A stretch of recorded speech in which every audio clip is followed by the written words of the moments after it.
What if a secret court document could turn an entire case upside down? We are now uncovering explosive new details about a confidential declaration, including its mystery author and shocking contents, that Blake Lively filed just over a week ago.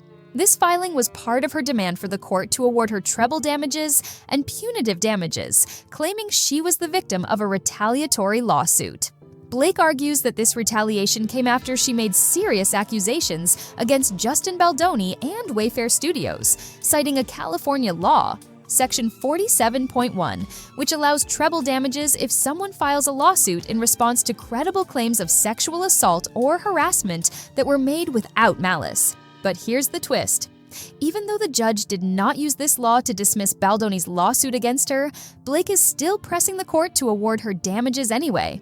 In the middle of all this legal drama, she quietly submitted a declaration, one that was sealed because it came from a potential witness whose identity is being kept hidden until a trial takes place.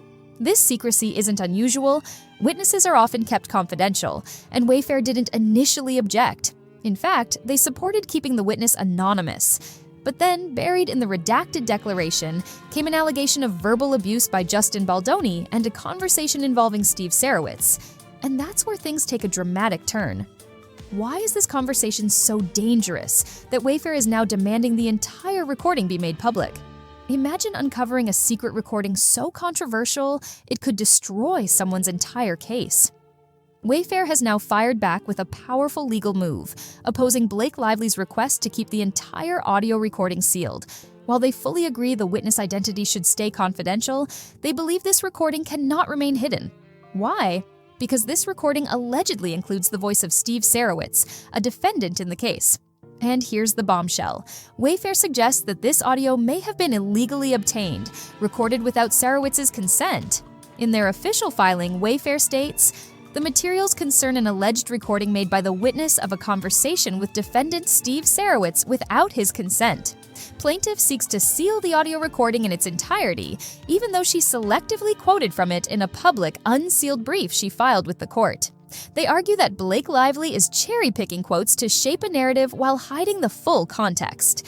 According to Wayfair, if Blake is going to use this recording as evidence, the entire recording must be released publicly to guarantee transparency. But there's a legal twist here. Whether this recording is legal or illegal depends entirely on where it was made. In New York, only one person in a conversation needs to consent to a recording. In California, both parties must consent or it's illegal. Wayfair hasn't said where this conversation took place, only that Sarowitz never gave consent, which could be a massive legal problem for Blake. Could this secret audio not only destroy Blake's case, but also expose her to criminal liability? The next revelation will leave you stunned. What if past court rulings could single-handedly destroy Blake Lively's attempt to keep this evidence hidden? Wayfair's lawyers didn't just argue their case, they brought in heavy legal ammunition.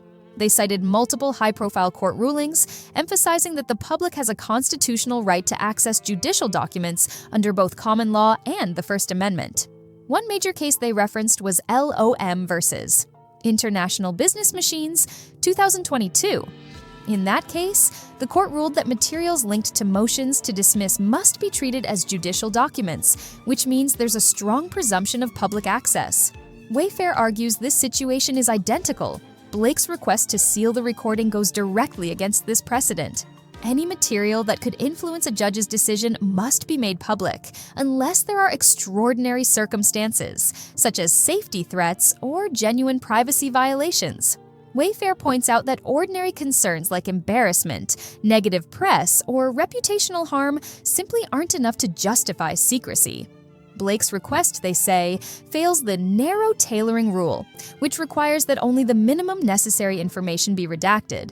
It's fine to hide the witness's name or personal identifying details, like phone numbers or emails, but Blake is trying to seal everything, including timing, context, and what actually happened before and after the conversation.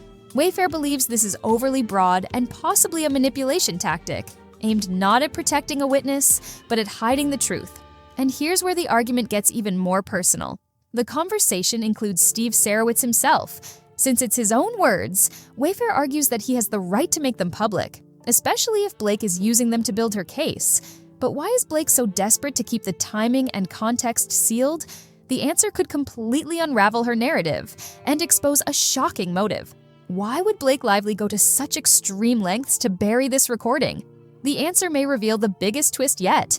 Blake's legal team insists that sealing the declaration and the audio recording is crucial to protect the witness. But Wayfair's attorneys are calling that a smokescreen. They argue that Blake is not trying to protect anyone's privacy. She's hiding the context that could completely undermine her claims of verbal abuse. Here's their point.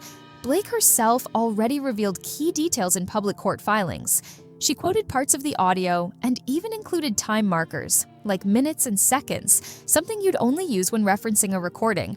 This proves she has already publicly disclosed enough information to expose the nature of the evidence. Wayfair says the only things that should remain sealed are the witness's name and the project name they were involved with. Everything else, timing, context, and events surrounding the meeting, does not reveal the witness's identity and therefore should be public. By keeping it sealed, Wayfair argues, Blake is attempting to control the narrative with selective quotes, manipulate the media by shaping public perception, and shield herself from accountability if the full recording contradicts her claims.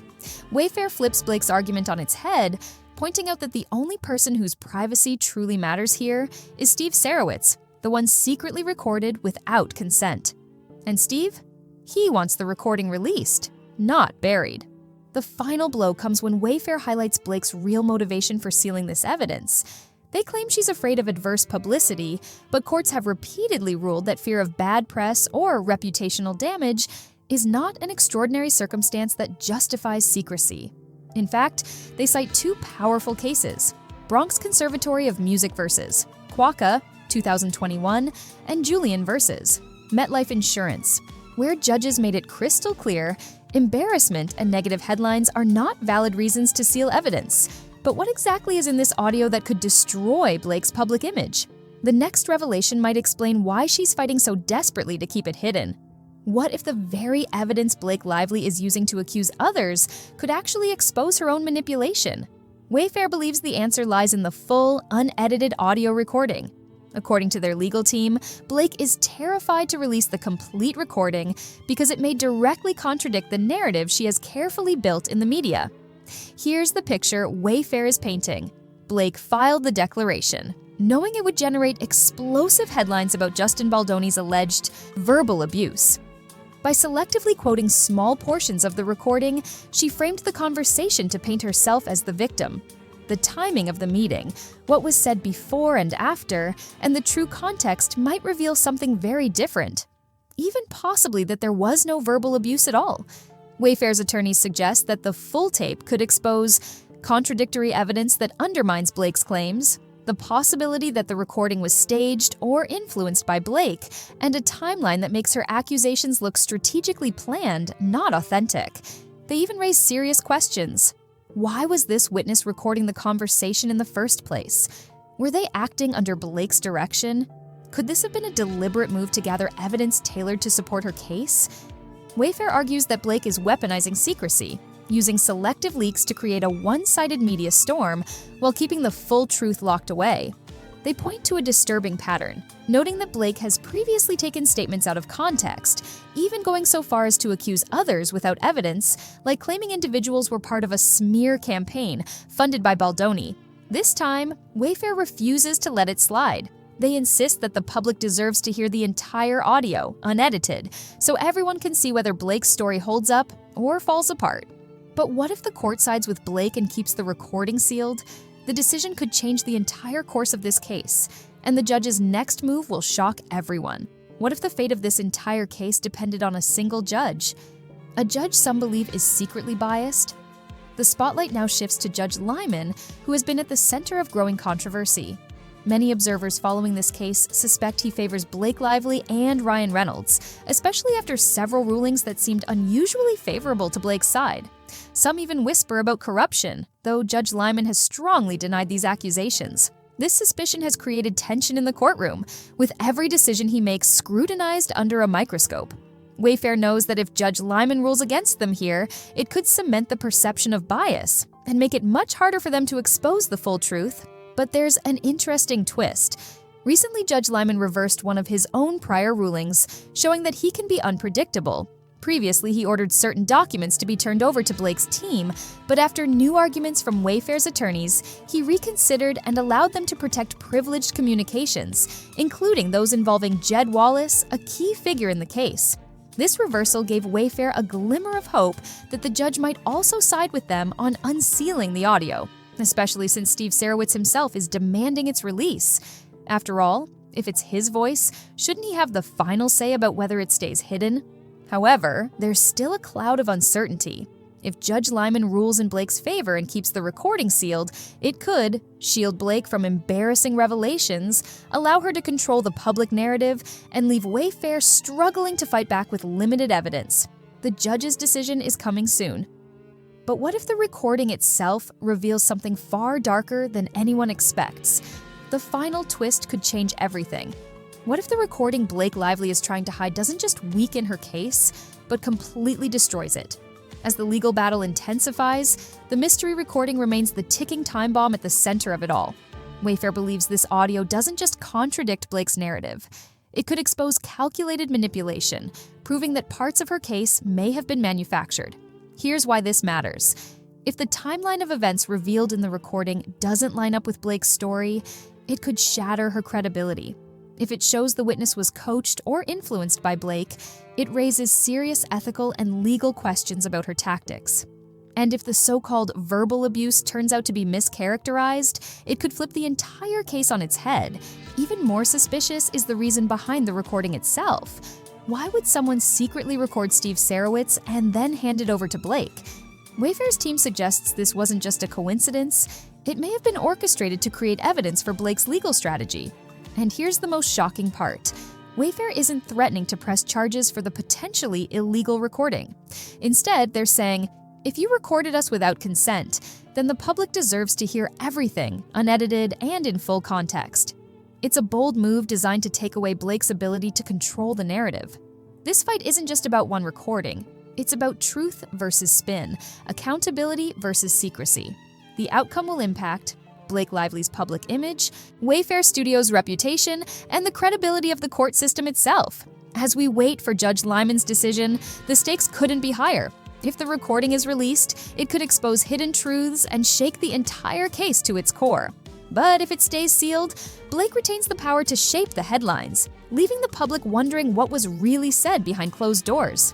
When the truth finally comes out, whose career will be destroyed and whose story will be vindicated? The answer could shock the world. Don't miss the next headline. Like, subscribe, and turn on that notification bell.